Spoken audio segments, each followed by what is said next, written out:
So mga sangkay, mayroon pong isang masamang balita patungkol po kay Vice President Sara Duterte na ating pag-uusapan po ngayon.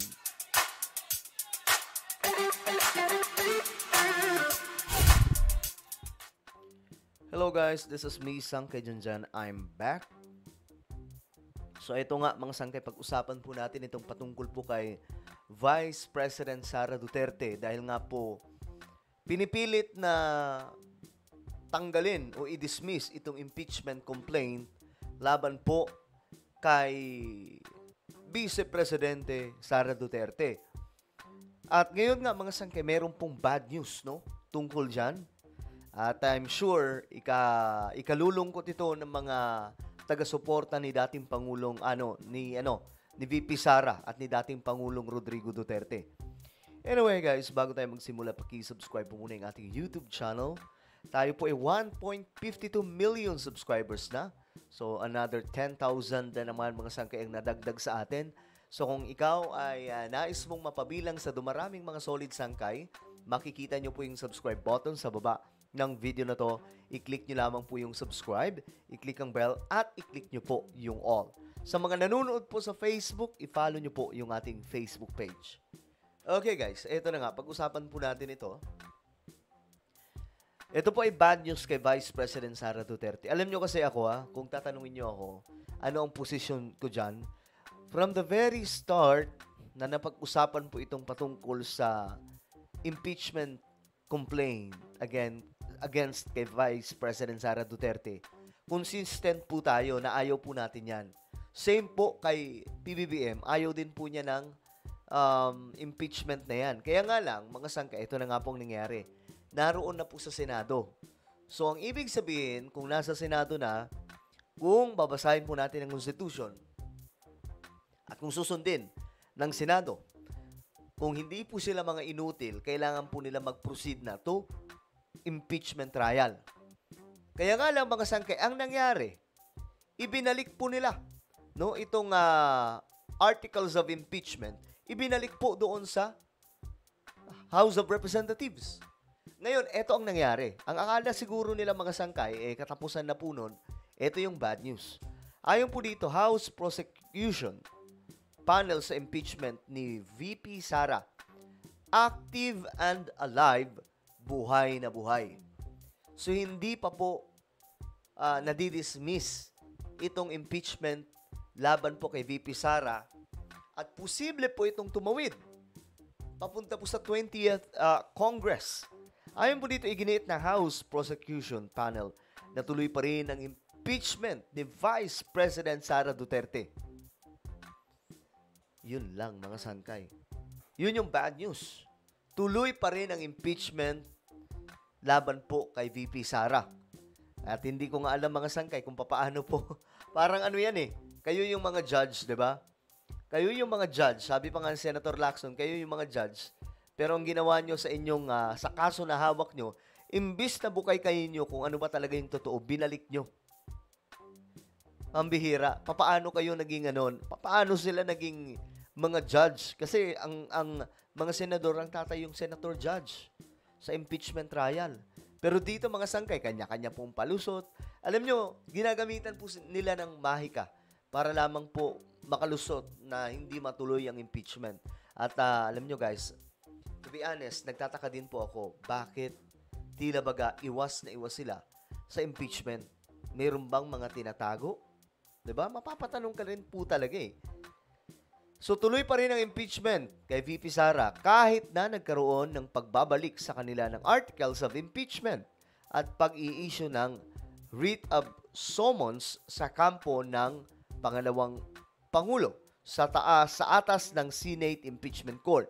Kasalukuyang isinasagawa ang press conference kaugnay sa impeachment. Okay? Iginiit ng isa sa mga miyembro ng prosecution panel na si 2nd District of Batangas Representative Luistro na tuloy ang impeachment ni VP Sara sa kabila ng pagbalik sa kanila ng Senate Impeachment Court sa Articles of Impeachment. Ewan ko ba mga sangkay, bakit kaya nila binalik yan? Ang nangyayari tuloy mga sangkay, masyado pong nagiging palaisipan ito sa sambayan ng Pilipino. Kung guilty ba si Vice President Sara Duterte? Kasi kung hindi siya guilty, hindi po siya matatakot na harapin itong ganitong klasing problema niya ngayon na gusto pong tingnan kung totoo bang malinis si VP Sara o hindi. Ako mga sangka, ito lang masasabi ko sa inyo, sa mga DDS na nakikinig ngayon. If ever matuloy ang impeachment, I mean tuloy na tuloy pa rin naman, pero kung magkakaroon na po ng trial at mabukay kayo doon na inosente po si VP Sara, ako mismo ang magtatanggol sa kanya at babanatan natin kung sino man ang mga nag-akusa. Pero kung guilty siya, ayun lang. Kasi ngayon parang, ewan ko, anong nangyayari? Ba't parang takot na takot sila Bato de la Rosa sa impeachment na ito? May tinatago ba? Aniya, active and alive at buhay na buhay ang nabanggit na impeachment at susunod sila sa anumang order ng Senate Impeachment Court. Bagamat aminado silang nalalabuan at naguguluhan sila sa desisyon. Magulo po talaga. Kasi pinapagulo po ng Senado eh. Mismo sila Lacson nagsasalita na po mga sangkay. Sobrang labo po talaga. Pambihira. Sinabi rin ni Senate President Jesus Escudero na kanselado na muna ang nakatakda ng pagbasa sa Articles of Impeachment ngayong Miyerkules or Hunyo 11 or June 11. Nangyari na nga ang inaabangang pag-convene ng Senado bilang hukuman para sa paglilitis ng impeachment ni VP Sara. Noong Martes, kaagad namang naghain ng motion si Senador Ronald Bato de la Rosa upang i-dismiss. Yun nga ang pinagtatakaw ko, guys. Bakit? Ba't parang takot na takot sila?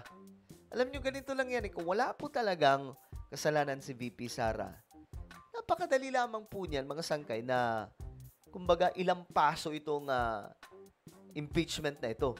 Madali lamang po na matalo yan, mga sangkay, kung talagang hindi guilty. Pero kung guilty, yun ang malaking problema.